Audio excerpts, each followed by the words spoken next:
সকালে সূর্য দেখে নাকি বোঝা যায় দিনটা কেমন যাবে। ঠিক তেমনি ছোট্ট এই ক্লিপ দেখে আপনি ধারণা করতে পারেন মার্সেলো চারিত্রিক বৈশিষ্ট্যের।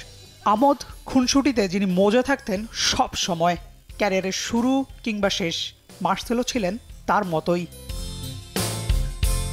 শুরুটা করেছিলেন বোতাফোগোর বিচে গোলকিপার হিসাবে, আর শেষটা ইতিহাসের অন্যতম সেরা লেফট ব্যাকের তালিকায় জায়গা করে নিয়ে, যেখানে সোনালী অক্ষরে লিখে থাকবে রিয়াল মাদ্রিদের নাম। থাকবে আরও একজন, মার্সেলোর দাদা পেদ্রো দা সিলভা। আগে পরে যিনি সাক্ষী মার্সেলোর ক্যারিয়ারের উত্থান পতনের। ভিন্নভাবে বললে মার্সেলোকে মার্সেলো করে তুললেন ওই ভদ্রলোকই। অনুশীলনে যাওয়ার ভাড়াটা যখন নেই, তখন গাড়ি বিক্রি করে সেই সুযোগ মার্সেলোকে করে দিয়েছিলেন তার দাদাই। থামেননি সেখানেও। ফুটবলে মজে থাকা মার্সেলো যখন ফ্লুমিনেন্স দলে জায়গা পাচ্ছিলেন না, তখন হালটা ছেড়েই দিয়েছিলেন। দাদা পেদ্রো অনেক দোহাই দিয়ে আটকে ছিলেন মার্সেলোকে। ফ্লুমিনেন্স কোচকে আকুতি মিনতি করে রাজি করিয়েছিলেন একটা ম্যাচ সুযোগের। সেই সুযোগ মিলল মার্সেলোর, সেটাকে লুফে নিতে মোটেও ভুল করেননি তিনি। এরপর আর ঠেকায় কে? 1.5 বছরে নজর কাড়েন ইউরোপিয়ান বড় ক্লাবগুলোর। 2006 সালে যোগ দেন রিয়ালে। বলা যায় স্বপ্ন পূরণ। পরের গল্পটা সবারই জানা। রক্ষণে খেললেও মার্সেলো আক্রমণে যেন পেশ পটু। ক্রিস্টিয়ানো রোনালদোর সাথে জুটি বেঁধে দুজন কত শত ডিফেন্ডারকে বোকা বানিয়েছিলেন। কোটি কোটি রিয়াল সমর্থকদের জুগিয়েছিলেন বিনোদনের খোরাক।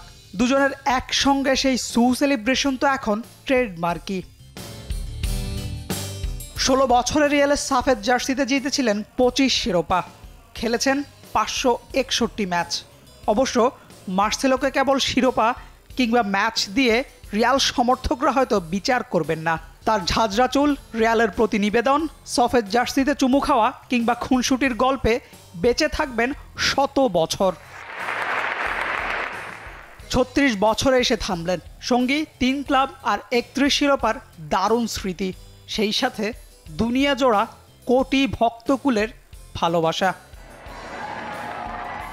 Ashiq Rakib, T Sports.